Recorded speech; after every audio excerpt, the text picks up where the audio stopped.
comment renforcer la sécurité énergétique en Europe face aux perturbations causées par la guerre en Ukraine. Ursula von der Leyen a dévoilé de nouvelles mesures, redistribution des bénéfices des taxes sur l'énergie entre les États membres vulnérables, diversification des sources d'approvisionnement et achat collectif de gaz. Mais pour cela, précise la présidente de la Commission européenne, l'unité est essentielle. In pursuing our action, two same things remain paramount. Dans la poursuite de notre action, deux choses restent primordiales. L'action dans l'unité et l'action dans la solidarité. Nous devons protéger les fondamentaux de notre économie et en particulier notre marché unique.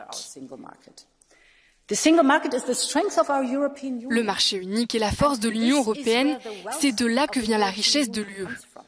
Sans une solution européenne commune, nous risquons la fragmentation. Si chaque État membre fait cavalier seul, nous aurons une fragmentation dont nous ne voulons pas. Le chef de la diplomatie européenne a lui exhorté les États membres à ne pas faiblir dans leur détermination à soutenir l'Ukraine, car les deux entités, dit-il, ont une cause commune. C'est ici qu'il faut demander aux Européens de comprendre ce qu'il se passe, car notre soutien à l'Ukraine n'est pas seulement une question de générosité. Notre soutien à l'Ukraine doit être indéfectible, car la sécurité de l'Ukraine est intrinsèquement liée à la nôtre.